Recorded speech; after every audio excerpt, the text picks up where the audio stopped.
बिस्मिल्लाहिर्रहमानिर्रहीम। अस्सलाम वालेकुम वरहमतुल्लाह। उर्दू टीवी में आपको खुश आमदीद कहता हूँ। तमाम मुसलमानों के लिए एक खुशखबरी आपके साथ शेयर करने जा रहा हूँ कि अखबार 24 के मुताबिक मस्जिद अल हराम की पहली मंजिल सिर्फ तवाफ़ के लिए मुख्तस की जाएगी। मस्जिद अल हराम में आने वालों के लिए पहली मंजिल पर जो वक्त है वो रात 12 बजे से सुबह 3 बजे तक और सुबह 6 से 10 बजे तक लोग तवाफ़ कर सकेंगे।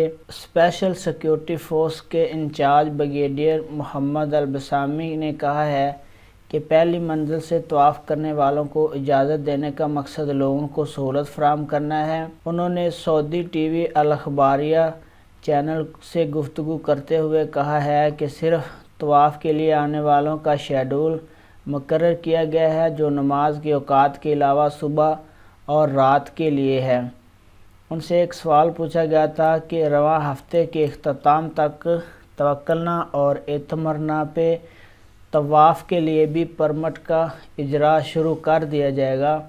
तवाफ़ की गरज से मस्जिद अल हराम में आने वालों के लिए ऐप पर औकात भी मुतय्यन किए जाएंगे ताकि तवाफ़ पर परमिट का असूल आसान हो सके।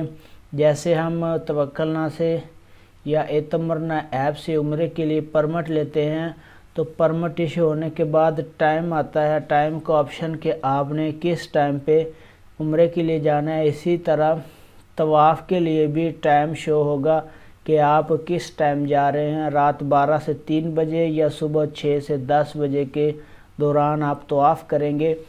तो इसी तरह आपको परमिट लेते वक्त टाइम सेलेक्ट करना पड़ेगा। तो फ्रेंड, ये बहुत ही अहम खबर और एक खुशखबरी है मुसलमानों के लिए कि जब से कोरोना के मसाइल शुरू हुए थे तवाफ़ बंद था।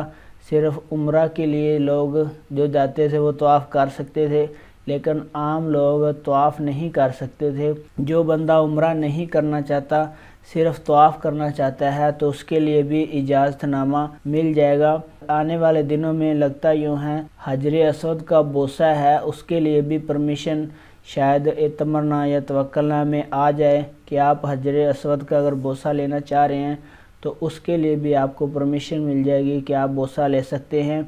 उम्रा के लिए जो लोग आते थे सिर्फ तवाफ़ कर सकते थे, उम्रा कर सकते थे। अब आम लोग सिर्फ उम्रा की नीयत से नहीं, तवाफ़ की नीयत से हरम के लिए आना चाहें तो परमिट हासिल करें और तवाफ़ करें। तो ये बड़ी खुशखबरी है तमाम मुसलमानों के लिए, वो आपके साथ शेयर कर रहा था। इस खुशी में आपने वीडियो को लाइक ज़रूर करना है। अस्सलाम वालेकुम वरहमतुल्लाह।